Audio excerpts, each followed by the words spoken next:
ভিডিঅ'টোৰ যোগেদি দিব বিচাৰিছোঁ বিভিন্ন বিভাগৰ ADRE grade 3 grade 4 LPUP graduate post graduate আৰু আৰক্ষী বিভাগৰ বিভিন্ন নিযুক্তিৰ শেহতীয়া আপডেট। মুখ্যমন্ত্ৰীয়ে আজি এই সম্পৰ্কে এটা বৃহৎ ভাল খবৰ দিছে।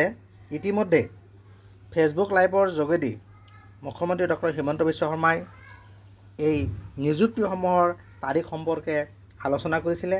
আজি তেখেতে ফেচবুক পেজত এই বিভিন্ন নিযুক্তিৰ ফলাফলসমূহ পৰীক্ষাৰ ফলাফলসমূহৰ তাৰিখ ঘোষণা কৰিছে। তেখেতে ফেচবুক পেজত আজি উল্লেখ কৰিছে। ইয়াতে চাওক, দুৰ্গা পূজাৰ পবিত্ৰখনত যোৱা কেইমাহমানত অনুষ্ঠিত বিভিন্ন পৰীক্ষাৰ ফলাফলৰ তাৰিখ সম্পৰ্কে আপোনালোকক অৱগত কৰিব বিচাৰিছোঁ। আগন্তুক দিনসমূহত লোকসেৱাৰ দিশত এক নতুন যাত্ৰা আৰম্ভ কৰিবলৈ আগবঢ়া সকলো প্ৰাৰ্থীক এই চেগতে শুভকামনা জনাইছোঁ। 100% মেধা, 0 দুৰ্নীতি। On the auspicious occasion of Durga Puja, sharing the date of result of various examinations held over the last few months, I wish all the candidates good luck as they will begin a new journey in public service in the coming days. So তেখেতে উল্লেখ কৰিছে যে 100% মেধাৰ ভিত্তিৰে নিযুক্তি লাভ কৰিব, 0% corruption. পৰীক্ষাৰ্থীসকলৰ আশাৰ বতৰা। বিভিন্ন পৰীক্ষাৰ ফলাফলৰ তাৰিখ সম্পৰ্কে তেখেতে ইয়াতে উল্লেখ কৰিছে।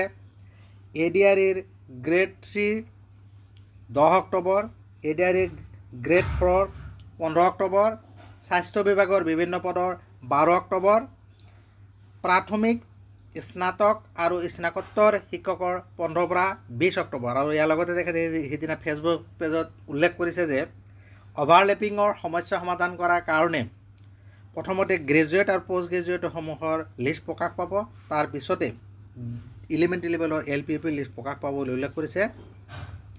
উপ পৰিদৰ্শক অগ্নি নিৰ্বাপক সেৱাৰ 10 অক্টোবৰৰ ভিতৰত, লগতে ABUB কনষ্টেবলৰ অক্টোবৰৰ ভিতৰতে ডেটসমূহ উল্লেখ কৰা নাই যদিও অক্টোবৰৰ ভিতৰতে কৈছে উইথিন অক্টোবৰ।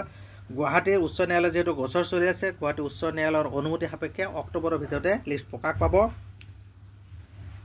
সকলো সফল প্ৰাৰ্থীয়ে 2025 চনৰ নৱেম্বৰৰ ভিতৰত চাকৰিত যোগদান কৰিবলৈ সক্ষম হ'ব। যিহেতু সিদিনা কৈছে 10 অক্টোবৰৰ ঠাইত 25 পৰা 26 অক্টোবৰৰ ভিতৰত নিযুক্তি লাভ কৰিব।